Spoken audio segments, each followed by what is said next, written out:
Assalamualaikum. My name is Sofia Hassan. I'm working as a registered dietitian here in Shafi Medical and Rehabilitation. अस्सलाम वालेकुम। मेरा नाम doctor Samiya Kulsoom है। मैं Shafi medical and rehabilitation complex Islamabad से बात कर रही हूँ। उम्मीद करती हूँ कि आप तमाम लोग खैर आफियत से होंगे और अपने रोज़मर्रा के काम सर अंजाम दे रहे होंगे। जैसा कि आप सब जानते हैं कि हमने कल एक इंट्रोडक्टरी जो है तो सेशन शुरू किया था ओबेसिटी के बारे में कि ओबेसिटी बेसिकली होती क्या है, इसकी वजह क्या होती है, इसकी क्या आगे आप इसकी ट्रीट कैसे कर सकते हैं, इस पे हमने बात की थी। और फिर हमने इसको वहीं पे एंड किया था कि हम आपके क्वेश्चंस के आंसर के साथ और कुछ ज़्यादा डिटेल्स के साथ दोबारा इस पे बात करेंगे। तो आज हम ओबेसिटी को यानी कि मोटापे को बहुत ज़्यादा एक तफसील से इस पे बात करेंगे। एक वो मसला है कि जो आजकल बहुत ज़्यादा चल रहा है, यहाँ पे हर दूसरा तीसरा बंदा जो है तो वो मोटा हो गया है और उसको बस यही है कि उसका वज़न ज़्यादा से ज़्यादा हो गया है। इस पर हम आज बात करेंगे। तो डॉक्टर सोफिया आप बता दें थोड़ा सा ओबेसिटी के बारे में। मैं अगर एक आसान लफ्ज़ों में बताऊँ, गलती मैंने थोड़ा सा इस पर आज थोड़ा ब्रीफली मैं बताऊँगी कि हम ओबेसिटी लेते हैं आसान लफ्ज़ों में कि हमारा जो एक आइडियल बॉडी वेट कर भी हमने बताया था, आइडियल बॉडी वेट से 20% इंक्रीज़ कर जाए आपका बॉडी वेट, तो वो हम कहते हैं कि हमारी ओबेसिटी इंड्यूस हो गई है किसी भी इंडिविजुअल। और इसके जो पैरामीटर्स होते हैं जिसे हम कहते हैं बेसल मेटाबॉलिज्म BMI, ठीक है, और उसकी डिफरेंट रेंजेस हमने बताई थी कौन सी होती है। 18.5 से 25 होगा तो आपका एक मुनासिब वज़न है। और अगर अपन 25 से ऑनवर्ड्स 30 और उसके बाद उसके अलावा भी डिफरेंट रेंजेस है तो वो आपका वज़न से ज़्यादा। और उससे तीसरी जो हम एक रेंज ग्रेड से कहते हैं, वो तीसरी वो आप वज़न से एक तो एक ओबीस होते हैं और एक मॉर्बिड के आपकी डिफरेंट जो है डिजीज़ भी हैं और उसके साथ आपका वज़न भी बढ़ गया या उस वज़न की उन डिजीज़ की वजह से वज़न बढ़ा है या पहले वज़न बढ़ा है और वो बीमारियाँ उसके बाद बढ़ सकती हैं। सीवियर केस बिल्कुल सीवियर केस। उसके अलावा जो है इसकी डिफरेंट जो हमने कॉजेज़ बताई थी, वो फर्स्ट जो है अगर एक बहुत प्रोमिनेंट हम देते हैं एक चाइल्ड ओबेसिटी, ठीक है। चाइल्ड ओबेसिटी पाकिस्तान में बिल्कुल कॉमन है, लेकिन हमारी जो माशी हालात हैं सब कुछ उसके लिहाज से पाकिस्तान में भी है, लेकिन बाहर ममालिक में ज़्यादा है। लेकिन चाइल्ड ओबेसिटी ये है कि एक जो हमारा एक टाइम पीरियड होता है बिल्कुल यंग एज में, जो टॉडलर्स होते हैं, फिर उसके बाद प्री स्कूलर्स, ये बहुत एक सेंसिटिव पीरियड होता है। इस पीरियड में अगर हम कहते हैं कि बच्चों की ग्रोथ स्पर्ट ईयर्स होते हैं कि बढ़ने और नशो नुमा के, तो हम उन्हें कुछ भी दे सकते हैं किसी तरह का, लेकिन नहीं उसी वक्त में उस टाइम पीरियड में हमने ये देखना होता है कि किस तरह की उसकी एनर्जी नीड्स और सब कुछ एक अच्छे प्रोपोर्शन वाइज और एक अच्छी मिकदार में जो उसकी जिस्म को चाहिए है और उस तरह से दिया जाए, ठीक है। और इसीलिए उधर ही से इंड्यूस होती है कि चाइल्ड ओबेसिटी अगर आपकी फैमिली हिस्ट्री भी है और बच्चा भी आप उससे भी इस तरह का खाना और ग़िज़ाइयत दे रहे हैं कि जो बहुत चिकनाई वाली चीज़ों में और बाहर की जंक फूड जिसे हम कहते हैं, तो इससे भी बहुत ज़्यादा ख़तरा होता है कि आगे उसके जो ग्रोथ ईयर्स एडोलेसेंट और उसके बाद डिफरेंट जो ग्रोथ ईयर्स होते हैं उसमें वो आगे मुख्तलिफ बीमारियों से मतलब ओबेसिटी और मुख्तलिफ बीमारियों से लाहक हो सके, ठीक है। अच्छा, उसके बाद हमने कहा है एक लाइफ स्टाइल डेफिनेटली वो से इंटर कोरिलेट कर रहे हैं इन सब चीज़ों से कि खाने की एक वेल बैलेंस न्यूट्रिशियस डाइट होने के लिए, ठीक है।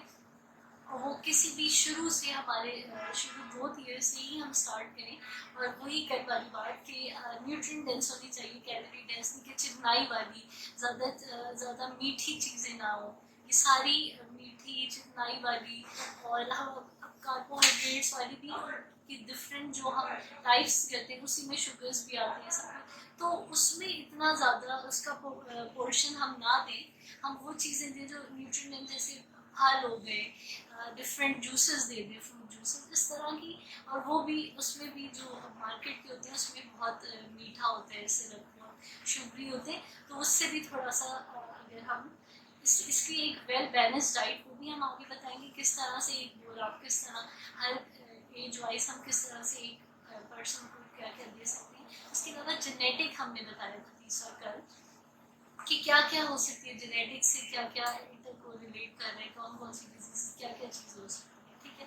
उसमें भी हमने कहा वो हार्मोनल भी हो सकता है, वो फैमिली हिस्ट्री भी हो सकती है, ऑब्वियसली वो आप डिफरेंट हमारी जो बीमारियों में आप अगर एडवांस एज में काफ़ी यंग लोग हैं तो वो भी उन लोगों को भी ज़्यादा ये होता है कि बीमारियों एक तो फैमिली हिस्ट्री भी मिलती है, उसके बाद उससे लॉन्ग रन में ओबेसिटी होती है, या उनको पहले ये मोटापा इसमें लाक होते हैं और उसके बाद बाकी बीमारियों से इनका रिलेट करते हैं कि डायबिटीज़ हो सकता है, हाइपरटेंशन हो सकता है, हार्ट डिजीज़ हो सकती है, कुछ भी किडनी की सारी चीज़ें इसी से आगे रिलेट करती हैं।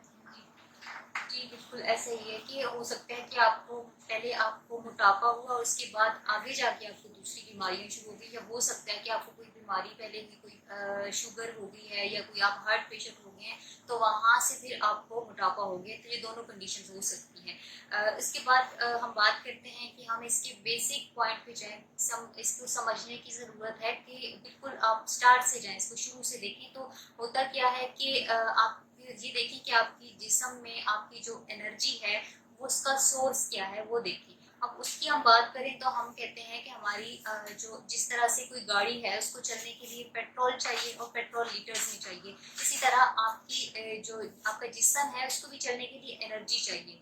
वो एनर्जी कहाँ से आ रही है? वो आपकी फूड से आ रही है, आपकी खुराक से आ रही है और कैलोरीज की फॉर्म में आ रही है। जब कैलोरीज की बात करते हैं तो उसमें ये होता है कि आपको समझ होनी चाहिए कि किस तरह से कैलोरीज लेनी है, किस तरह से आप जो है तो कहते हैं कि कितनी लेनी है रोज़ाना की। ये सारी बात आपको पता होती है जब तब आप एक अच्छी बैलेंस डाइट ले सकते हैं। इसमें हम ये बात कर सकते हैं, दो कंडीशंस की बात कर सकते हैं कि अब कुछ लोग होते हैं उनकी एक्टिविटी ज़्यादा होती है, वो रोज़ाना का ज़्यादा से ज़्यादा काम कर रहे हैं, जैसे कि कोई मजदूर हो गए हैं, लेबर जो होते हैं ये लोग हो गए, या कुछ लोग जो कि सिर्फ बैठने का काम है उनका, कोई ऑफिस वर्क कर रहे हैं, या वैसे उनकी कोई इतना ज़्यादा काम नहीं है। तो दोनों की जो एक्टिविटी है, जो काम है वो अलग है, तो उनकी जो कैलोरीज की रिक्वायरमेंट है, ज़रूरत है, वो भी अलग से होगी। जिस तरह से आप देखें कि एक जो इंसान ज़्यादा से ज़्यादा काम कर रहा है तो उसको ज़्यादा चाहिए होगी कैलोरीज, जो कि जिसकी एक्टिविटी कम है तो उसको कम चाहिए। इसको हम दो तरह से लेते हैं कि एक जो लेबर है, कोई मजदूर है, तो उसको अगर वो ज़्यादा काम कर रहा है उसको ज़्यादा चाहिए, यानी रोज़ाना की आप करें कि 3000 कैलोरीज चाहिए। और एक जो काम नहीं कर रहा है उसको 1600 चाहिए, एक जिसको काम जो नहीं कर रहा। तो अब वो इंसान जो कोई काम भी नहीं कर रहा उसको सिर्फ 1600 कैलोरीज चाहिए रोज की, लेकिन वो 2000 ले रहा है। तो उसकी जो 1600 है वो तो खर्च हो गई, लेकिन जो ऊपर की थी वो कहाँ गई? तो वो जाहिर सी बात है वो उसके जिस्म में जाएंगी, वहाँ पे जमा होना शुरू हो जाएंगी, वहाँ पे जमा हो गई। और फिर क्या होता है कि आपका जो है तो जिस्म फैलना शुरू हो जाता है, आपको मोटापा हो जाता है, क्योंकि आपने एक्स्ट्रा ली थी और वो आपकी बॉडी में जमा होना शुरू हो गई थी। इसी तरह जिसने काम करना है वो अपनी रोज़ाना की ज़रूरत की ले रहा है, तो उसकी जो है तो ज़रूरत पूरी हो रही है, उतनी ही चल रही है, तो उसकी जो बॉडी है वो मेंटेन रहेगी। ये पूरा कॉन्सेप्ट होता है कि बॉडी टू बॉडी किस तरह से वेरी कर रहा है एक्टिविटी के साथ, यानी काम के साथ आपका जो आपकी कैलोरीज की रिक्वायरमेंट है वो किस तरह से वेरी कर रही है। ये सारी चीज़ भी एक कॉन्सेप्ट होता है कि इसको आपको इसकी समझ आई हुई है किस तरह से, तब आप अपनी बॉडी को मेंटेन कर सकते हैं। उसके बाद हम बात करते हैं कैलोरीज की। बात करें कि जो कैलोरीज है हमारी, उसको अगर हम डिवाइड कर दें समझने के लिए, उसको हम उसके कोई पोर्शन बना दें कि कौन सा कहाँ से कम है, ज़्यादा है, उससे ज़्यादा है। जैसे कि अब ये होता है कि हम उसके कोई पॉइंट्स रख लें, ज़ीरो से शुरू करें कि आपने 6 हिस्से कर दिए हैं। ज़ीरो पे है, फिर एक 20 है, एक 50 है, एक 100 है, एक 500 है, एक 1000 है। तो सबसे कम कहाँ पे है? ज़ीरो पे है। सबसे ज़्यादा कैलोरीज कहाँ पे है? 1000 पे जा रही है। ये सारे पोर्शंस बना के जब आप उसको डिवाइड करेंगे, ज़ीरो पे क्या चीज़ आ रही है, तो उसमें आप देखते हैं कि पानी, आप पानी को ले लें, उसमें आप 20 पे जो है तो जा रहे हैं, तो उसमें आप अपनी सब्जियां ले लें, सूप ले लें, सलाद ले लें, इसी तरह जो आप 50 की बात करते हैं तो वहाँ पे आप समझें कि आपके फ्रूट्स आ रहे हैं। आप 100 पे शिफ्ट हो जाते हैं, वहाँ पे आपकी रोटी आ रही है, आपकी कोई भी बेसन की रोटी आ रही है, रोटी और बाजरा ये चीज़ें आ रही हैं। तो ये एक कैटेगरी जब आप बना देते हैं, आपको समझ आती है कि किस चीज़ में कितनी ज़्यादा कैलोरीज हैं और वो आपने कितनी लेनी है। तो जब आप बात करते हैं कि आपका वज़न बढ़ गया है और आपने अपनी कैलोरीज को कंट्रोल करना है, तो उसके लिए ज़रूरी है कि आपको ये पोर्शन समझ आए हुए हों कि कौन सी हाईएस्ट कैलोरी है, कौन सी लोएस्ट कैलोरी है, किस टाइम पे आपको क्या लेनी है। अब आपका वज़न ज़्यादा हो गया है और आपने जो है तो लेना है कि कम लेना है, तो आप ये होता है कि रोज़ाना के 0 पे चले जाएं, यानी पानी पे चले जाएं। आप रोज़ाना के 4 से 5 लीटर जो है तो पानी के पीना शुरू कर दें। ये जो है तो बहुत अच्छा रहता है आपके जिस्म के लिए। उसके बाद आप दूसरी जो चीज़ लेते हैं उसमें आप जाएं तो आप अपनी सब्जियां ज़्यादा से ज़्यादा, सलाद हो गया, सूप हो गया, ये चीज़ लेते हैं। और फिर उसके बाद तीसरी कैटेगरी में जाते हैं जिसमें आपकी रोटी आ जाती है, कोई बेसन, बाजरा या इस किस्म का जो आटा है उसकी आप इस्तेमाल करें।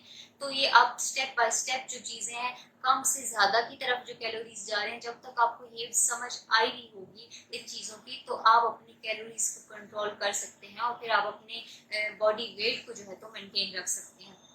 ये चीज़ आ जाती है। अब जो पानी की बात की है हमने कि 4 से 5 लीटर आप जो है तो आप सुबह में पी रहे हैं, आप खाली पेट 1.5 से 2 गिलास पी रहे हैं। और ज़्यादा अच्छा ये होता है कि नीम गर्म पानी जो है तो खाली पेट आप नीम गर्म पानी लें, उसके बहुत सारे फ़वाइद होते हैं और आपके वज़न के लिए भी वो बहुत अच्छा होता है। लेकिन हम यहाँ पे बात करते हैं, कुछ लोग होते हैं जो कि हार्ट पेशेंट होते हैं, उनका जो हार्ट को पंप करने का, दिल को पंप करने का रेट है वो बहुत कमज़ोर होता है, वो अच्छी तरह से काम नहीं कर सकता। तो उसके लिए अगर एकदम से वो पानी पी लेना 4-5 लीटर, तो वो थोड़ा अच्छा नहीं होता, उनको थोड़ी सी एहतियात करनी पड़ती है। ये बात करते हैं हम, ये सारी बात जो है तो कैलोरीज की आ जाती है कि आपकी जो जिस्म है उसको कैलोरीज चाहिए जो है तो कितनी चाहिए, किस तरह से लेनी है, ये एक कॉन्सेप्ट आ जाता है। ये समझना ज़रूरी होता है कि इसमें ये होता है कि आपको अभी पता होता है कि आपकी जो एक्टिविटी है, आपका जो रोज़ का काम है, उसके हिसाब से आपको कितनी कैलोरीज चाहिए उसका आप काउंट करते हैं। आप खुद कर सकते हैं, आप अपने किसी डाइटिशियन के पास जाके उससे काउंट करवा सकते हैं, किसी डॉक्टर से बात करके काउंट कर सकते हैं। जब आप उसको काउंट कर लेते हैं तो आपको समझ आ जाती है कि आपने रोज़ाना की कितनी लेनी है। फिर उस हिसाब से आप जो है तो वो चीज़ लेना शुरू करते हैं। ये होता है कि जो डाइटिशियन है या कोई जो प्रोफेशनल लोग हैं, वो आपको कभी भी ये नहीं कहेंगे कि आप छोड़ दें खाना पीना, आप ये ना खाएं, आप वो ना खाएं। क्योंकि कुछ लोग जो खुद से चीज़ें करते रहते हैं, तो वो ये करते हैं कि एकदम से खाना पीना छोड़ दिया कि वजन बढ़ गया और आप खाना पीना छोड़ दो। नहीं, ऐसा नहीं होता। आप हर चीज़ खाएं जो आपको पसंद है, आप ज़रूर खाएं। उसका पोर्शन साइज आप कम कर लें, या आपको पता होना चाहिए कौन सी चीज़ कब खानी है, कितनी खानी है, किस टाइम पे खानी है, कैसे खानी है, ये चीज़ आपको पता होनी चाहिए। बिल्कुल छोड़ देने की बात जो है तो वो हम नहीं करते। ये एक बिल्कुल गलत कॉन्सेप्ट है कि आपने अपना वज़न कम करना है तो आप खाना पीना ही छोड़ दें, ये एक चीज़ आ जाती है। उसके बाद हम कीटो डाइट की बात करते हैं। कुछ लोग ये समझते हैं कि उनका वज़न बढ़ गया है, वो कीटो डाइट पे शिफ्ट हो जाएं, और कीटो डाइट पे फिर वो ये करते हैं कि एकदम से उनका वज़न बिल्कुल कम हो गया। अब कीटो डाइट का सबसे पहले समझ होनी चाहिए कि कीटो डाइट है क्या। कीटो डाइट में ये होता है कि आपकी जो बॉडी है वो कार्बोहाइड्रेट आपकी एनर्जी का सोर्स है। आपके कार्बोहाइड्रेट से डायरेक्टली आप फैट्स पे शिफ्ट हो जाते हैं, यानी आपका बॉडी में जो एनर्जी सोर्स है वो कार्बोहाइड्रेट्स का, आपने इसको शिफ्ट कर दिया फैट्स पे। जब आप फैट्स पे चले जाते हैं तो आपका जो बॉडी का मैकेनिज्म है उसको आपने कीटोसिस पे शिफ्ट कर दिया।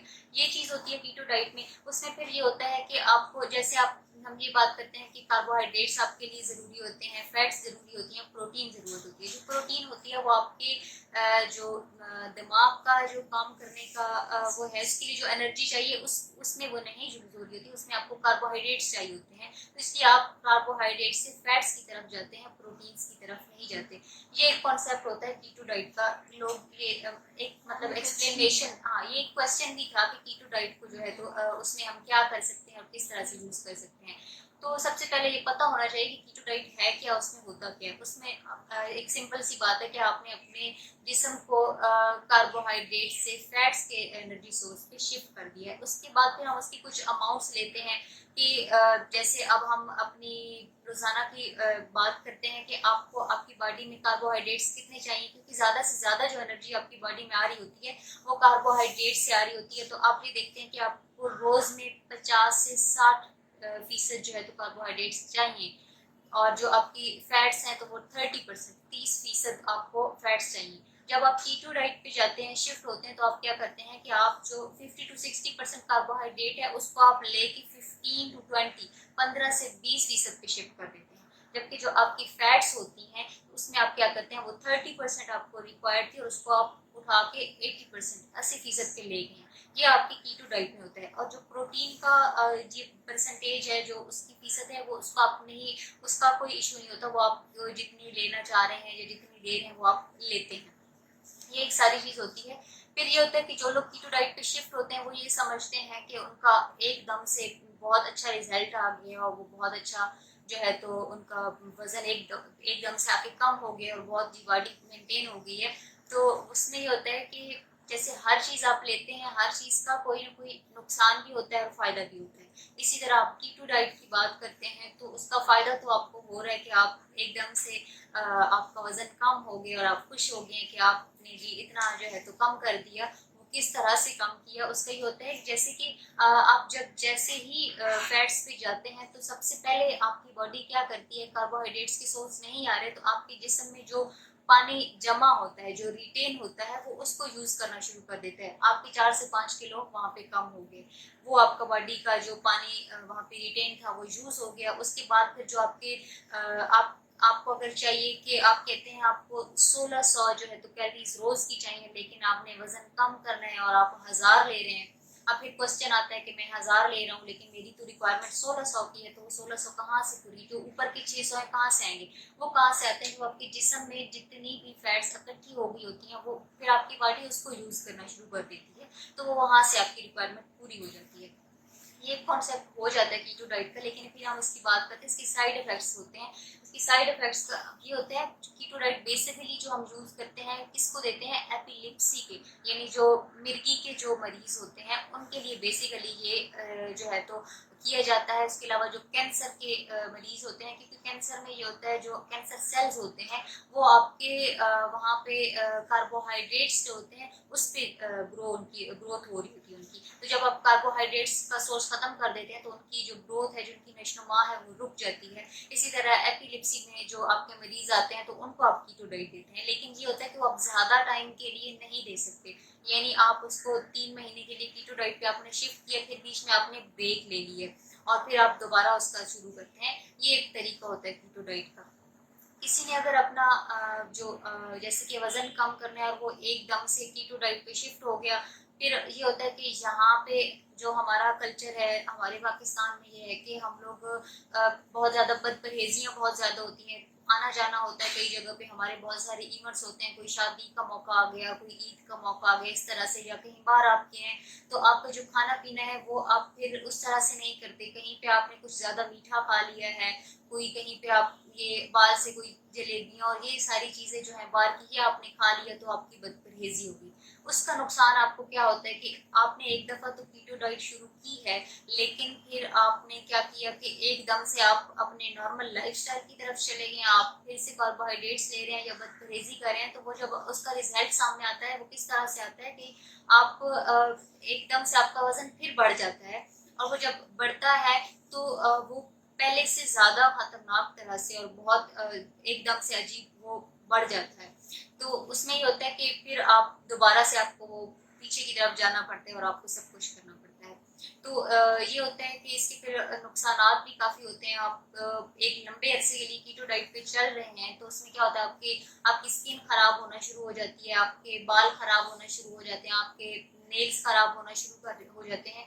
तो ये सारे नुकसानात आपको कीटो डाइट में भी लेने पड़ते हैं। इसलिए जब आप कीटो डाइट शुरू करें तो आप खुद से कुछ भी ना करें, आप अपने किसी प्रोफेशनल डॉक्टर के पास जाएं, किसी न्यूट्रिशनिस्ट के पास जाएं, किसी डाइटिशियन के पास जाएं। आप अपनी हिस्ट्री लें, वो आपकी मेडिकल हिस्ट्री लेते हैं, वो आपकी फैमिली हिस्ट्री, कोई डिजीज़ है तो उसकी हिस्ट्री लेते हैं, और आपकी जो कंडीशन है, आपकी वजह क्या आ रही है, कोई जेनेटिक है, किसी मेडिसिन की वजह से हो रहा है, या क्या वजह है कि आपको ये सब मसाइल हो रहे हैं, तो उस हिसाब से वो आपको फिर जो है तो रिकमेंड करते हैं कि आपने किस तरह से इसको कंट्रोल करना है। ये एक चीज़ आ जाती है। फिर हम इसके कीटो डाइट के बेनिफिट्स की बात करते हैं। वो बेनिफिट्स में यही आ जाता है कि आप एपिलेप्सी के जो मरीज़ हैं या कैंसर के मरीज़ हैं, तो ये बेसिकली बनी उनके लिए है, तो ये हर एक के लिए नहीं बनेगी, क्योंकि हर एक जिसका भी वजन कुछ बढ़ गया है तो वो कीटो डाइट पे शिफ्ट हो जाए, ये चीज़ इसमें आ जाती है। उसके अलावा फिर ये तो आप ये देखते हैं कि कीटो डाइट में क्या खाना है, क्या नहीं आना, फूड्स कौन सी लेनी है, कौन सी नहीं लेनी है।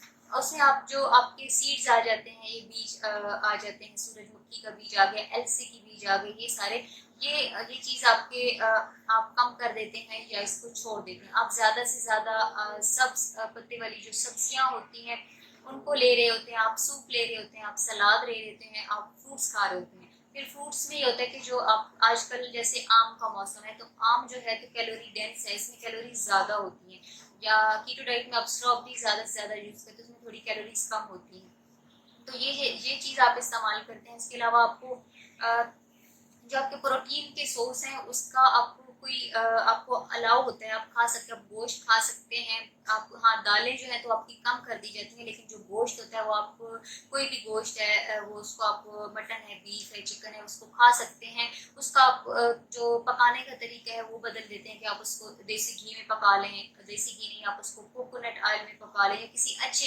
घी ऑयल में जो है तो उसको पकाएं, तो उस तरह से आप इसको यूज़ कर सकते हैं। ये एक कॉन्सेप्ट हो जाता है कीटो डाइट का।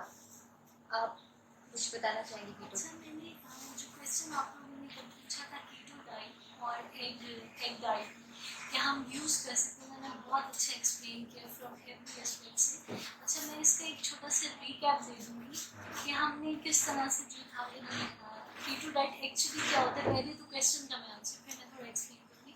हम वेट लॉस के लिए डेफिनेटली इन पाकिस्तान हमारे मुल्क में इतनी हमारे यहाँ जो पकवान है सब कुछ उस पर इतना सूट नहीं करता, और हम लोग एज अ रजिस्टर्ड क्लिनिकल हम लोग नहीं प्रिस्क्राइब करते कीटो डाइट वेट लॉस के लिए, क्योंकि ये एक्चुअली बनी जो मैंने कहा है एपिलेप्सी बिल्कुल और कैंसर पेशेंट्स को ही हम देते हैं। और उसके अलावा जो है इसमें ये है कि हम एकदम से जो जैसे हमारी कोई गाड़ी है, जो मेन फ्यूल है वो कार्बोहाइड्रेट्स है, जैसे रोटी में होता है, चावल में होता है, डिफरेंट फॉर्म्स होती हैं, कॉम्प्लेक्स होते हैं, शुगर नूडल्स में होता है, हर तरह। तो इससे एकदम से हमारा ब्रेन जो मेन जो फ्यूल यूज़ करता है वो कार्बोहाइड्रेट्स। अब हम कार्बोहाइड्रेट से एकदम से स्विच कर जाते हैं किसमें, हमें चिकनाई वाली, जिसे हम फैट्स कहते हैं, फैट्स होते हैं चिकनाई वाली चीज़। तो अब आप खुद सोचिए, जो सबसे पहले जो हम सिम्टम जो पेशेंट में जो इस पर स्विच करते हैं वो होते हैं कीटो फ्लू होते हैं, ठीक है, कीटो फ्लू होते हैं। उसके अलावा एकदम से बहुत बॉडी जो है फटीग, आप लोग डिसोरिएंटेशन, मतलब हर वक्त बहुत डिफरेंट सा थकावट होना, थकावट बहुत होना, ज़्यादा लेथार्जी होना, बिल्कुल ये सब कुछ बिल्कुल डिसोरिएंटेड एकदम से। क्योंकि कोई भी चीज़ हम कोई बैटरी भी किसी इलेक्ट्रॉनिक्स की कोई चेंज कर लो किसी चीज़ पे, या किसी और की लगा दो बैटरी, तो ऑब्वियसली। लेकिन इसका एक प्लस पॉइंट ये है कि हम अगर देखा जाए कार्बोहाइड्रेट्स हमें 4 किलो कैलोरीज, अगर हम 4 किलो मतलब हमारी जो इन्होंने एक्सप्लेन किया कि एनर्जी नीड्स जो होती है ना, उसमें हमारे पास 4 किलो कैलोरीज हमें कार्बोहाइड्रेट देते हैं, इतने ही हमें प्रोटीन्स भी देते हैं, लेकिन फैट्स जो है वो 9 देते हैं, उसके डबल, एक्चुअली डबल कैलोरीज देते हैं, 9 किलो कैलोरीज। तो अब इसमें मेन जो मेन थिंग है कीटो में, तो हम एकदम से जब फैट्स में चिकनाई वाली, घी वाली सारी चीज़ों पे शिफ्ट हो जाते हैं 9 किलो कैलोरीज, तो उसमें हम लोग चीज़ें कम लेते हैं। फॉर एग्जांपल अगर मैं एक एग्जांपल दूँ, अगर ब्रेकफास्ट में हम दे दें, नाश्ते में एक कॉफ़ी का कप जिसमें हम क्रीम डालते हैं, क्रीम वाली कॉफ़ी होती है जिसे हम बुलेट कॉफ़ी भी कहते हैं, लिखते हैं, उसमें वो इतनी हैवी होती है कि वो आपको 3 से 4 घंटे आपको भूख नहीं लगती। आप इवन लंच में भी उसमें आप हल्का फुल्का सा आप बीच में जो है दोपहर का खाना लेंगे, हल्का फुल्का मतलब सैलेड भी ले, ऑब्वियसली कार्ब्स जो है उसका हम बहुत नेग्लेक्टेड अमाउंट, बहुत कम अमाउंट लेते हैं। लाइक जैसे कहा है कि 50 से 60 मैक्सिमम हम आम कीटो नहीं नॉर्मल डाइट कर लेना करें, तो उसमें हम 15 से 20 पे चले जाएंगे, ठीक है।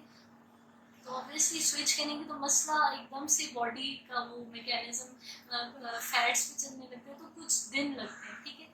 तो इसमें जो सेकेंड थिंग फ्लूड मैंने बताई चीज़ें, और फिर जो है दूसरा चिकनाई वाला मैंने कहा है हमने 70 से 80% यानी, और प्रोटीन्स का ये है कि उसे उतना नहीं, लेकिन उसे भी हम कम करते हैं। लाइक जैसे जितना हम कार्बोहाइड्रेट्स कम करें तो उसको हम एक्चुअली उसे हम कर देंगे लाइक 30 या 20 हम लेते हैं, तो उसे हम 10 एक्चुअली 70 30 और 50 के रेशियो से मैं करते हैं, या उससे भी आगे पीछे कर देते हैं, 50 20 कर देते हैं, ठीक है। तो कीटो डाइट में जो ये क्वेश्चन आया था कि वेट लॉस के लिए नहीं है, आप कोशिश करें फर्स्ट प्रायोरिटी पे रखें पोर्शन कंट्रोल, और फर्स्ट जो है डाइटरी चेंजेस से और लाइफस्टाइल आपका जो एक्टिविटी कुछ ना कुछ एक्सरसाइज करें। ज़रूरी नहीं है एकदम से कीटो पे, या एक और क्वेश्चन था मेडिसिन आप हमें बताइए वेट लॉस के लिए, डेफिनेटली मेडिसिन होती हैं।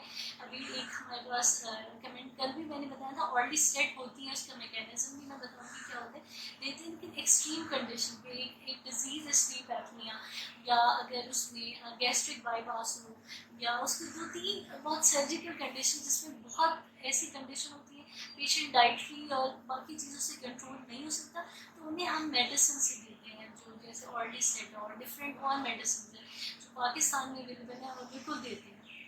और बिल्कुल ये जो मेडिसिन की एक बात हुई थी, किसी का क्वेश्चन था कि वो उनको वेट लॉस की मेडिसिन बता दी, तो डायरेक्ट आप कीटो पे नहीं शिफ्ट हो जाते, या डायरेक्ट आप किसी मेडिसिन पे नहीं शिफ्ट हो जाती है। आपकी जो ये क्लासेस होती हैं ओबेसिटी की, आपकी क्लास 1 होती है, आपकी क्लास 2 होती है, आपकी क्लास 3 होती है। आप क्लास 1 में इसको कुछ अपना लाइफस्टाइल थोड़ा सा चेंज करके इसको कंट्रोल कर सकते हैं। इसी तरह क्लास 2 में भी आप जाके कुछ अच्छे स्टेप्स लेके कंट्रोल कर सकते हैं। आप क्लास 3 में जब जाते हैं तब आप देखते हैं कि आप बहुत सीवियर, यानी इसको बहुत सीवियर और मॉर्बिड कंडीशन कह रहे होते हैं कि ये ओबेसिटी की बहुत सीवियर कंडीशन है, तो वहाँ पे जाके आपको हो सकता है कि कोई आपको मेडिसिन की जरूरत पड़े, तब आपको मेडिसिन रिकमेंड की जा सकती है। उससे पहले आप अगर किसी फर्स्ट स्टेज में हैं तो आपको मेडिसिन रिकमेंड फर्स्ट स्टेज पे ही नहीं कर दी जाती, आपकी कुछ हिस्ट्री दी जाती है, आपको कुछ स्टेप्स दिए बताए जाते हैं, और कुछ चेंजेस करके आपकी लाइफ स्टाइल में, और आप उसको बहुत आराम से कंट्रोल कर सकते हैं। आप अपनी रोज़ की जो आपको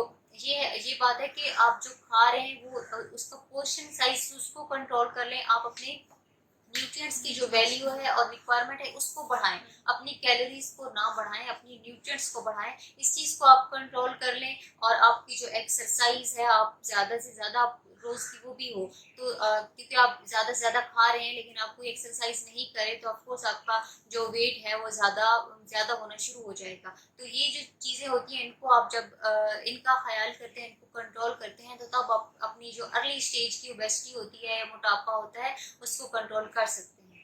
और हमने जो 3 स्टेजेस बताए मैं दोबारा से बता दूँ जिन लोगों ने अभी फोन किया। एक मोटापा जो है हम मेजर करने का जो पैमाना है वो हम BMI कहते हैं, बेसिक मेटाबॉलिक, और ये हम आप लोग खुद भी ये मेजर कर सकते हैं बिल्कुल अपने घर में। और एक ये BMI, और दूसरा जो है जो आपकी कमर की आप उसकी लाइक उससे इंस्टीट्यूट से आप वो भी मेजर करके, ये 2 चीज़ें आजकल रिसेंटली आप लोग अपने घर में भी कर सकते हैं कि आपकी जो वेस्ट की जितनी मेजरमेंट है जो कमर रेशियो होती है आपकी, आप उसको हाँ करते हैं, उससे भी आप देख सकते हैं। और आप अपना BMI जो है तो आप खुद से कर सकते हैं। इसको खुद से करने के बाद आप देख सकते हैं आप ओवरवेट हैं, आप ओबेसिटी की तरफ जा रहे हैं, आप ओबेसिटी की किस क्लास में है, उसकी रेंजेस होती हैं, उसकी वैल्यूज होती हैं। जैसे कि ये होता है कि BMI की एक रेंज होती है, आप लेते हैं 30 से 35। जब इस रेंज में होते हैं तो आप कहते हैं कि आप क्लास 1 में जो है तो आप लाइक कर रहे हैं। इसी तरह आप 35 to 40 पे जाते हैं तो क्लास 2 हो जाती है, और जब आपका BMI 40 से ज़्यादा हो जाता है तो फिर आप कहते हैं कि आप मॉर्बिड ओबेसिटी की तरफ हैं, आपको बहुत सीवियर कंडीशन में है। तो ये क्लासेस आप घर पे ही अपना BMI वगैरह जो है तो मैयर करके और आप देख सकते हैं। अच्छा, इसमें मैं एक चीज़ ही ऐड करूँगी, अगर आप लोगों का आप लोग बिल्कुल अभी कमेंट्स में इवन अभी भी आप लोग मेजर करके हमें कमेंट्स में बता सकते हैं। अगर ओवरवेट है, एक्चुअली एक आसान लफ्ज़ों में overweight is excess of body weight. अगर हम कहते हैं ओवरवेट मतलब वजन से जो बढ़ गए, ठीक है, और दूसरा जो आता है ओबेसिटी हम कहते हैं, वो एक्सेस ऑफ बॉडी फैट होती है। और जो थर्ड होता है मॉर्बिड ओबेसिटी, जो जिस तरह बताया अभी मैंने कि 25 से 30 तक मॉर्बिड ओबेसिटी, इसमें ये होता है पहले से जो बीमारियों में कोई भी इंसान पहले से कुछ बीमारियां हैं, वो जेनेटिक है, वो कोई भी दिल का अमराज है जैसे डायबिटीज़ है, हाइपरटेंशन, कोई भी कम्युनिकेबल डिजीज़ है, पहले से वो कोमॉर्बिड्स प्रेजेंट हैं, और उसके आउटकम में आपको ओबेसिटी हुई, या उसके ओबेसिटी होने के बाद आपको वो बीमारियां लाग हुई, तो ये थर्ड ग्रेड में मेजर इस तरह से हम डिवाइड करते हैं, जो हमने डिफरेंट अभी कैटेगरी बताई कि बीमारियों में इस ज़्यादातर जो 30 में आते हैं, रेंज में आते हैं, या तो वो ऑलरेडी कुछ एग्जिस्टिंग पहले से किसी कुछ बीमारियों में उन्हें लाहक होती है, या ऐसी एक्सट्रीम कंडीशन पे, तो ऑब्वियसली मेडिकेशन से हम वो करते हैं, डाइटरी चेंजेस से चल लेते हैं, लेकिन ऐसी कंडीशंस नहीं होती, ऐसी कंडीशन नहीं होती उनकी, और हॉस्पिटलाइज पेशेंट्स होते हैं ज़्यादातर, या सर्जिकल होते हैं। और इसी तरह से अच्छे क्वेश्चंस देख लेते हैं हम। ये क्वेश्चन आ रहे हैं, इनमें से एक क्वेश्चन जो है तो कल के सेशन में हमने कहा था कि आप अपने क्वेश्चन ज़रा बता दें, तो यहाँ पे एक क्वेश्चन तो कीटो डाइट के बारे में था, जिसको हमने पहले भी एक्सप्लेन किया, और उसके लिए इतना सा कहूँगी कि आप एकदम से कीटो डाइट पे नहीं शिफ्ट हो जाते। कीटो डाइट होती क्या है इसको हम पहले बता चुके हैं तफसील से, तो इतना ही है कि आप एकदम से अपने आप को कीटो डाइट पे नहीं शिफ्ट कर देते हैं, इससे आपको इसकी साइड इफ़ेक्ट्स भी आ सकते हैं। कीटो डाइट में आपने करना क्या है ये चीज़ आपको बता दी गई है। एक और क्वेश्चन, कोशिश करें, अगर है आपका इस तरह का यूर विलिंग, या कोई स्पोर्ट्स पर्सन है, हम जिम में है इस तरह, तो कोशिश करें कोई रजिस्टर्ड डाइटिशियन या उससे आप प्रॉपर एक डायग्नोसिस करवा के फिर प्रिस्क्राइब करें, क्योंकि आपकी जैसे अभी बताया था हमने कि प्रॉपर हिस्ट्री सब कुछ लेने के बाद ही की जाती है, ठीक है, कि क्या कंडीशंस है आपकी बॉडी की, क्या कंडीशंस है आपकी, डिफरेंट जो लैब्स देखी जाती हैं, बॉडी पैरामीटर्स देखे जाते हैं, सब कुछ उसके बाद की जाती है, ठीक है। दूसरा एग डाइट, शायद डाइजेसिस का है ना, एग डाइट। अच्छा, एग डाइट में मैं ये बताऊँगी, नाम से वैसे भी आप लोगों को पता चल रहा है, ये भी स्टिल एक एथलीट या कोई जिम पर्सन उसको हम देते हैं, लेकिन ये भी इतनी हम टोटल आप रिलाई नहीं, या एक दिन में अगर मैं एक एथलीट या किसी जिम का बताऊँ पर्सन का, तो एक दिन में 7 से 8 एग्स, तो उसका एक ऑल्टरनेट ये है कि हम सप्लीमेंट्स देते हैं, ये प्रोटीन, डिफरेंट प्रोटीन के कॉम्बिनेशंस होते हैं, फिजीन होते हैं, प्रोटीन होते हैं, तो उसे हम किसी और फॉर्म में दे देते हैं, और अगर वो ऑर्गेनिक जानना चाह रहे हैं तो फिर हम एग में वही डाइट प्लान या रिकमेंडेशंस में उस तरह से वो लिखते हैं, एग को मेजर या प्रोटीन्स का हम, और ये मैं बताऊँ कीटो डाइट तो मेजर फोकस होता है हमारा उस पर फैट्स पे होता है, ठीक है, मिनिमल होते हैं कार्ब्स, और दूसरे हैं मॉडरेट होते हैं हमारे पास प्रोटीन। अब एक एथिकल डाइट है, वो इंटरनेशनल वर्ल्ड वाइड की जाती है, जिसमें हम एक में प्रोटीन्स ज़्यादा रखते हैं, ठीक है, प्रोटीन्स की ज़्यादा मांग होती है, फिर उसमें कार्ब्स वही नेग्लेजिबल रहते हैं, और जो है चिकनाई और फैट्स वो भी हम मॉडरेट, तो वो भी एक डाइट है, और डिफरेंट हम वो यूज़ कर सकते हैं, लेकिन कोशिश करते हैं अगर हम जिम में अगर हम स्पोर्ट्स में किसी को लिख रहे हैं, तो वो हम प्रॉपर एक सप्लीमेंट्स लिखते हैं प्रोटीन के डिफरेंट कॉम्बिनेशंस के साथ, कि कौन से उस पेशेंट की बॉडी सारी उसकी नीड्स और सारा कुछ उसका हिस्ट्री लेके, प्रॉपर फैमिली हिस्ट्री, मेडिकल और न्यूट्रिशनल उसकी सारी हिस्ट्री लेके फिर एक और क्वेश्चन, हाँ ये क्वेश्चन आप इसको दे दें। एक और क्वेश्चन है कि हम ओबेसिटी को किस तरह से डील कर लेते हैं। अब एक जनरल बात की जाए, पर्सन टू पर्सन तो ये चीज़ वेरी कर रही होती है कि कोई पर्सन जो है तो उसकी जो वो ओवरवेट या ओबेसिटी में है, वो किस क्लास में वहाँ किस क्लास में है, वो इसकी मोटापा क्लास 1 में है, क्लास 2 में है, क्लास 3 में है, और उसकी क्या वजह है, वो जेनेटिक्स है या किसी अनहेल्दी ईटिंग जो है वो कर रहा है उस वजह से है, या जो भी उसकी वजह वो मालूम होने के बाद, उसकी मेडिकल हिस्ट्री लेने के बाद ही उसको बताया जा सकता है कि वो अपना किस तरह से अपनी ओबेसिटी को कंट्रोल कर सकता है। लेकिन अब जब जनरल बात करते हैं कि आप एक जनरल गाइडलाइन आपको दी जाए कि आप ओबेसिटी को किस तरह से कंट्रोल करेंगे या ट्रीट करेंगे, तो उसमें हम ये कहते हैं कि आपको देखिए, आप आपका जो पोर्शन साइज है चीज़ों का, आप आपके फूड ग्रुप से आप हर चीज़ खाएं, आप सब्जियां खाएं, आप फ्रूट खाएं, आप गोश्त खाएं, हर चीज़ आप खा सकते हैं जो आपको पसंद है, सिर्फ इतना कि आप उसका जो पोर्शन साइज है उसको कंट्रोल कर लें। जितनी आपको ज़रूरत है आप उसको आप उतना ही खाएं, आप एक्स्ट्रा ना खाएं। और आप जो खा रहे हैं तो आप अपनी एक्सरसाइज भी करें। आप ये है कि आप बस खा रहे हैं और आप कुछ काम नहीं कर रहे या कोई एक्सरसाइज नहीं कर रहे, तो ये चीज़ फिर गलत होती है। ये है कि जनरल आपको गाइडलाइन में ये कहा जा सकता है, आप आपके खाने की जो रूटीन है आप वो देखें कि आप हेल्दी चीज़ें खा रहे हैं, आप कोई फास्ट फूड्स नहीं ले रहे या कोई ज़्यादा तली हुई चीज़ें जो हैं तो वो नहीं ले रहे, बल्कि आप एक अच्छी ले रहे हैं और उसको कंट्रोल पोर्शन में, बेशक हर चीज़ खाएं, सिर्फ उसका जो पोर्शन साइज है वो कंट्रोल कर लें तो आप इसको डील कर सकते हैं। अच्छा, हमें क्वेश्चन एक आ रहा है, वर्डली स्टेट का क्या है रोल? बिल्कुल वर्डली स्टेट हमने लिखी हुई है, मैंने स्टिल कहा है अगर पेशेंट विलिंग है लेना, फर्स्ट कंडीशन तो हम उसकी पूरी कंडीशन, उसकी पूरी बॉडी का देख लेते हैं कि किस तरह की सारी लैब रिपोर्ट सब कुछ, उसकी बाकी family history. Then second thing हम ये देखते हैं कि एक तो अगर तो हॉस्पिटलाइज पेशेंट है उसका क्या डिफरेंट होता है सर्जिकल पेशेंट है। अगर आप विलिंग हैं और आपका वेट इतना है, आपको बहुत एकदम से वेट रिड्यूस करना है, तो कोशिश करेंगे हम ऐसा, ये कोशिश करेंगे हम कि एक तो ऑलरेडी स्टेट का मैकेनिज्म मैं थोड़ा सा बता दूँगी। ये ऐसा करती है कि हमारी जो है एक्चुअली हमारे जो है हम लोग जो बॉडी हम लोग कोई भी इनटेक कर रहे हैं, ठीक है, उसमें जितने वाटर फैट सॉल्युबल विटामिन्स होते हैं ए डी ई एन के, ठीक है, हमारी जो है जब हम खा लेते हैं डाइजेस्ट हो जाए तो वो हमें हमारे डाइजेस्ट नहीं होने देती, तो हमारी एक्सक्रीट आउट हो जाता है जितना भी हमारा ये जो है ए डी एन के जितने भी फैट्स हैं, फैट सॉल्युबल विटामिन्स हैं, ये सारा एक्सक्रीट आउट हो जाता है हमारे स्टूल से, ये बॉडी में हमें स्टोर या एब्जॉर्ब नहीं हो देती ऑलरेडी स्टेट। इसका एक्चुअल ये मैकेनिज्म मैंने शॉर्ट और आसान लफ्जों में कि जो हम खाना खाते हैं, कोई भी चीज़ खा रहे हैं उसमें चिकनाई वाली और ऐसी चीज़ें बहुत सारी जिसमें ऑब्वियसली फैट सॉल्युबल विटामिन्स हैं, ए डी ई एन के, तो वो विटामिन्स एब्जॉर्ब नहीं होते, हमारे बॉडी हमारे स्टूल में एक्सक्रीट आउट हो जाते हैं।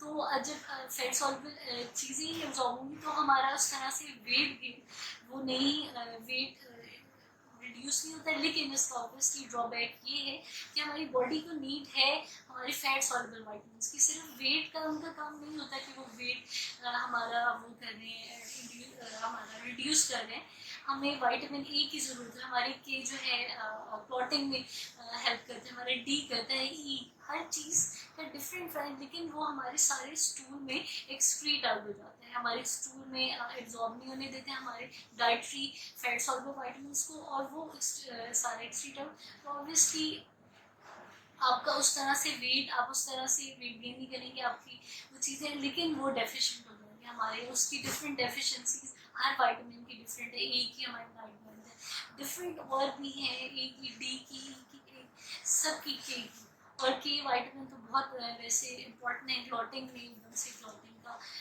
डिफरेंट प्रॉब्लम स्टार्ट हो जाती है, ठीक है। तो एक्चुअली में ऑलरेडी स्टेट लेना चाह रहे हैं, लें, ये मैं नहीं कह रही कि बहुत, मैंने इसके एक ड्रॉबैक बताया है, लेकिन बहुत सारे पेशेंट ले रहे हैं और उन्हें फ़ायदा भी हो रहा है। उन्हें अगर आप बहुत बिजी पर्सन है या कुछ है तो आप बिल्कुल ले सकते हैं, और इसकी डिफरेंट हर पर्सन की डिफरेंट डोजेज होती हैं, किस तरह से लेंगे, किस मील के साथ क्या कुछ, किसकी क्या एब्जॉर्प्शन का क्या प्रॉब्लम है, तो वो आप लोग हमें बिल्कुल बताएंगे मिनट्स में, तो वो हम उसी तरह से बताएंगे कि क्या आपको किस डोज से किस तरह से लेनी चाहिए, और इस टाइप जो पाकिस्तान में बिल्कुल अवेलेबल है। बिल्कुल ऐसा ही है कि फिर से वही बात आ जाती है कि आप डायरेक्ट मेडिसिन की तरफ, ऑर्ली स्टेट जो कोई और भी मेडिसिन है तो डायरेक्ट उसकी तरफ नहीं जाएंगे। सबसे पहले आपको ये समझने की ज़रूरत है कि क्या वाकई आपको मेडिसिन की ज़रूरत है या नहीं, आप किस स्टेज पे हैं, आप मेडिसिन की स्टेज पे हैं या आप इसको अपने लाइफस्टाइल को चेंज करके कंट्रोल कर सकते हैं, उसके बाद ही आप जो है तो इस स्टेप पे जाते हैं। अगर आप इस स्टेप पे आपको लगता है कि आपको मेडिसिन की ज़रूरत है और आप इस पे शिफ्ट हो गए हैं, तो फिर वो उसको भी लेने के लिए आपको प्रॉपर बताया जाता है कि इसकी अब्जॉर्प्शन होनी है, किस तरह से होनी है, किस फूड के साथ लेनी है, या कौन सी आपको एक्सरसाइज की साथ ज़रूरत है, फिजिकल एक्टिविटी की ज़रूरत है, तो वो किस तरह से करनी है, ये चीज़ सारी आ जाती है। यही क्वेश्चन है।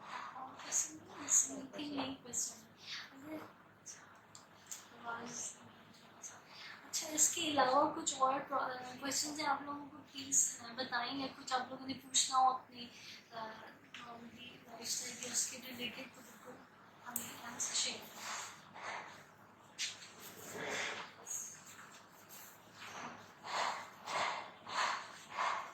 मजीद क्वेश्चन मेरे ख्याल से नहीं आए। उम्मीद है कि आज की इस सेशन में जितनी बातें बताई हैं वो आपको समझ आ गई होंगी।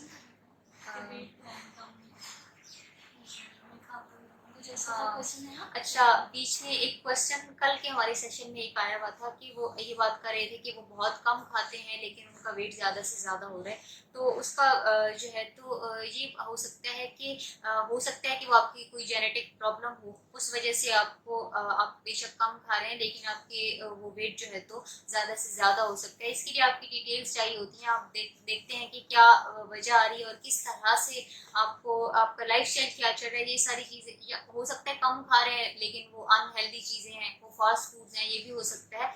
तो इसके लिए आपकी जो रीज़न है बेसिक, वो जब आपको पता होती है तो आप एक बता सकते हैं। अगर किसी का कोई ज़्यादा इशू होता है या कोई भी ऐसी बात, तो हमारे ऑफिशियल पेज के ऊपर हमारा कॉन्टैक्ट नंबर भी दिया हुआ है, एड्रेस भी दिया हुआ है, आप कॉन्टैक्ट कर सकते हैं और आप डिटेल्स ले सकते हैं। और इसकी दो तीन कंडीशन जो क्वेश्चन था कि ऑब्वियसली अगर आप जो है इनटेक कम कर रहे हैं, इसका बिल्कुल ये मतलब नहीं है कि आप उससे पतले होंगे या कुछ। उसकी कोई भी प्री एग्जिस्टिंग कंडीशन हो सकती है, या तो कोई पर्सन या तो एनेमिक, ज़रूरी नहीं है मैं एक कंडीशन बता रही हूँ, कोई किसी वजह से भी भूख कम लग रही है, वो खा कम नहीं, ये मुझे ये बात क्लैरिफाई नहीं, या तो वो खा कम नहीं है, उन्हें भूख कम लग रही है, वो क्या कंडीशन है, उसके टेस्ट भी होते हैं, थायराइड टेस्ट क्या है, उसके अलावा एनीमिया का भी, और डिफरेंट बहुत सारे, मैं जो मेरी एक स्पेसिफिक नहीं बता रही कि इसी वजह से कुछ भी कंडीशन, या आप, और ये भी आप आइडेंटिफाई खुद करें या पर्सन कि आपको कम लग रही है, या आप खुद खा नहीं पा रहे हैं, या कुछ है, नोजिया हो रही है, कुछ स्टमक से कोई इशू है, या किस तरह का इशू है, ठीक है। थोड़ा सा क्लैरिफाई करके बताया ताकि हम आपकी उस तरह हेल्प कर सकते हैं। बिल्कुल जिस तरह कह रहे हैं, ऑनलाइन हमारे वेबसाइट पे नंबर भी है, आप अपॉइंटमेंट भी बुक कर सकते हैं हमारे साथ, और कंडीशन और सारी अपनी प्रॉब्लम शेयर करें ताकि हम आपकी अच्छी तरह से बिल्कुल यही बात है कि आपकी कंडीशन पे मतलब ये चीज़ डिपेंड करती है कि ज़रूरी नहीं है कि आप कम खा रहे हैं तो आप ये कहें कि आपका वज़न कम हो जाएगा। नहीं, हो सकता है आप एनीमिक हैं या कोई आपको थायराइड का मसला है, वो आपके टेस्ट होते हैं, और ये चीज़ भी हो सकती है कि आप एनीमिक हैं तो आपकी बॉडी जो है तो पर्सन टू पर्सन वेरी करे, आप जो है तो आपका जिस्म फूलना शुरू हो जाए, ये चीज़ भी हो सकती है। तो इसके लिए आपकी बाकायदा जो है तो डिटेल्स चाहिए होती हैं, वो आप हमें बता सकते हैं, उसके बाद आपको प्रॉपर गाइड किया जा सकता है। एब्जॉर्प्शन आपकी बिल्कुल, एब्जॉर्प्शन भी आप लोगों की है, बॉडी में एब्जॉर्प्शन नहीं हो रही, आप खा सही रहे हैं, आपको लग रहा है कि आप कम खा रहे हैं लेकिन एब्जॉर्प्शन सही नहीं हो रही चीज़ों की, और इसकी वजह से या बॉडी कुछ ऐसा है, कुछ भी किसी तरह का भी हो सकता है, और एज भी शायद स्पेसिफाई नहीं की गई, नहीं एज नहीं बताई है ना। एक क्वेश्चन आया, मेरी कमर में बहुत दर्द होता है और मैं काम नहीं कर सकता, और मैं काम नहीं कर सकता, तो उसके लिए कुछ बताएं। अच्छा, कमर में थोड़ा सा आप इसे थोड़ा सा ब्रीफ करें कि आप ओवरवेट हैं, किस वजह से कमर में, और अगर है बैक एक आपको है, उसकी बहुत मल्टीपल रीजन हो सकती हैं। या तो आपका इस तरह भी हो सकता है, वाइटामिन, हम कैल्शियम और वाइटामिन डी करवाते हैं, कि आप लोगों का ये कि आपका इंडोर बहुत वर्क है, आप कैल्शियम सही ले रहे हैं, लेकिन ऑब्वियसली कैल्शियम और वाइटामिन डी को सिंथेसाइज हमारी बॉडी में तो हो रही है, सिंथेसाइज होने के लिए सनलाइट की ज़रूरत होती है। अगर आप बहुत इंडोर वर्क करें, ऑफिस वर्क है, आप नहीं बाहर ज़्यादा जाते, सिंथेसाइज नहीं हो रही, आपका वाइटामिन डी नहीं बन रही, तो उससे भी बोन्स का भी मसला हो सकता है। आप प्रॉपर आपका 9 to 5 सिर्फ सीट पे बैठने का सिर्फ काम है, बैठे हैं हम स्टैटिक इसी तरह या सीट पे, तो और एज क्या है आपकी, उसके अलावा लाइफस्टाइल क्या है, फिजिकल एक्टिविटी किस तरह की है, तो ये थोड़ा सा स्पेसिफाई करें ताकि हम कमर का बताएं, क्योंकि इसके लिए एक मसल रिलैक्सेंट्स होते हैं, वो तो देंगे, लेकिन उसके अलावा हम डाइटरी या न्यूट्रिशनल इंटरवेंशन तब बता सकते हैं। थोड़ा सा ये स्पेसिफाई करें कि एज क्या है, और उसके अलावा आपकी फिजिकल एक्टिविटी क्या है, और किस तरह से और क्या आपका प्री एग्जिस्टिंग कोई कंडीशंस तो नहीं है, कोई बीमारियाँ हैं, कोई? जी बिल्कुल, ये आपकी ही बात हो रही है कि मेरी कमर में बहुत दर्द होता है और उसका इलाज होता है, यही बात हो रही है कि आप थोड़ा सा स्पेसिफाई कर दें कि आपकी एज क्या है, आपका वेट क्या है, आप कम है, ज़्यादा है, आपकी फिजिकल एक्टिविटी क्या है, ज़्यादा से ज़्यादा काम कर रहे हैं या बैठ के काम करने वाला है, ये चीज़ पता हो। मतलब हो सकता है आपको कोई विटामिन डी की डेफिशिएंसी है या आपकी बॉडी में कैल्शियम है वो प्रॉपर एब्जॉर्ब नहीं हो सकती, ये सारी चीज़ें कुछ स्पेसिफाई करनी होती हैं, आप वो स्पेसिफाई कर दें तो उसके बाद फिर आपको बताया जा सकता है कि क्या रीज़न हो सकती है। 17 एज।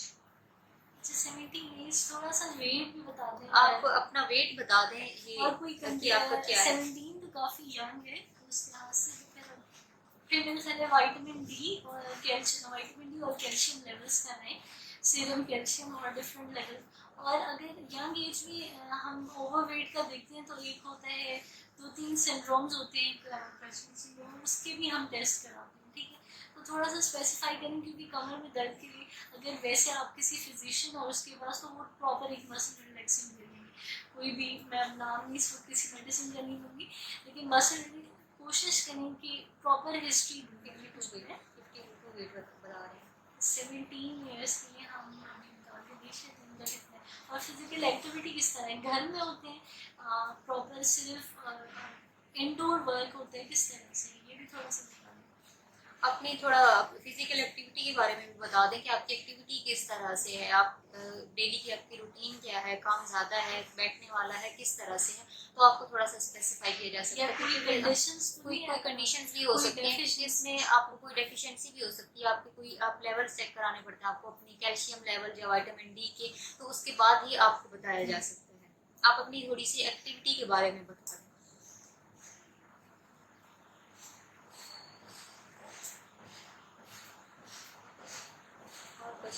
एक क्वेश्चन है कि अगर कोई बहुत ज़्यादा है और हाँ 17 एज है और 52 kg का वेट है।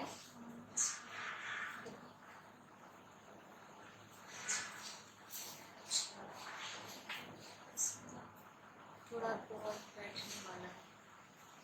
अच्छा, मतलब अगर मैं हम लोग ना अगर अगर मैं थोड़ा सा कैटेगरीज डिफाइन कर दूँ, एक्टिविटी की होती है, हम लोग कहते हैं सेडेंट्री है कि बेड रिड, सेडेंट्री में ये कि हम तो हॉस्पिटल पेशेंट, सेडेंट्री रोज़मर्रा में आप ऐसे कोई वर्क नहीं करते, बस उठे खाए पढ़ा और बस ठीक है। उसके बाद डिफरेंट होता है moderate sedentary, light active, very active, तो वो डिफरेंट होता है, लेबरर्स के लिए होता है ना, तो बहुत स्ट्रेनियस किस्म का वर्क होता है। आपकी मेरे ख्याल है घर में ही होती है ना, आपका ज़्यादा वर्क बैठने वाला है।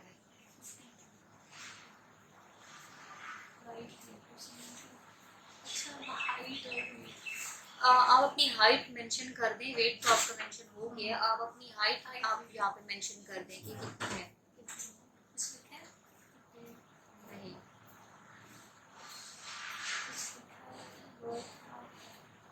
वर्क का लिखा है।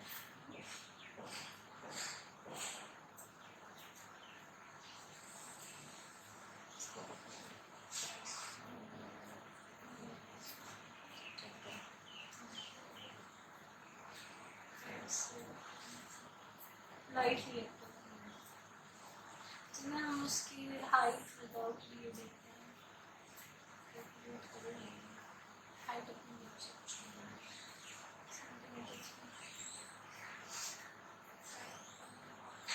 हाइट मेंशन नहीं की उन्होंने।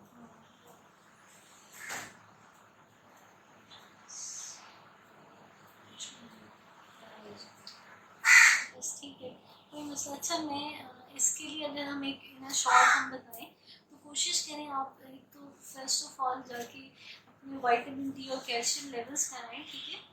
और उसके अलावा जो है विटामिन डी कैल्शियम लेवल्स कराएं, और अगर फिजिशियन के पास जाएंगे तो वो एक आसान हल है, मसल रिलैक्सिंग दे देंगे। और एक और चीज़ बताएं, अगर हम एक और क्वेश्चन, आपकी बोन में है या मसल में आपको फील होता है बैक में? 5 to 3 बता रहे हैं। 5 to 3 उसको बताते हैं। हाँ 5 to 3। मसल में।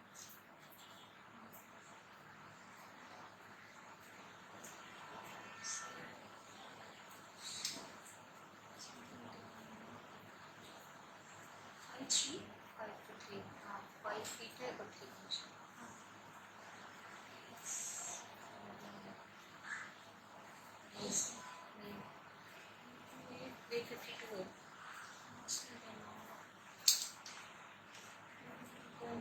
इसमें हम पाउंड वो कर लें 52 मल्टीप्लाई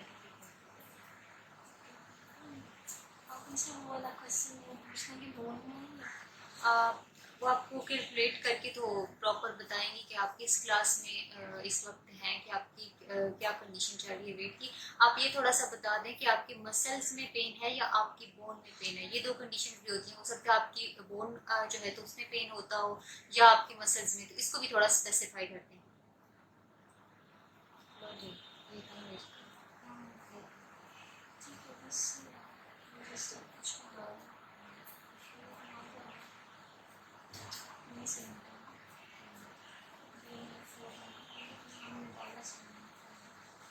चलिए ठीक है। वो हम ऑब्वियसली हमारे पास प्रॉपर वो हिस्ट्री में तो हम अब उससे थोड़ा सा स्पेसिफाई करें यही हो सकता है इसके डिफरेंट टेस्ट करा दें और उसके अलावा ये बता दें आपको दे दें कि मसल में या बोन में, ताकि हम इसको प्रॉपर बता सकें। ठीक है और कोशिश करें कि वो जो है बैठ के काम उसका भी थोड़ा सा कम करें वर्क।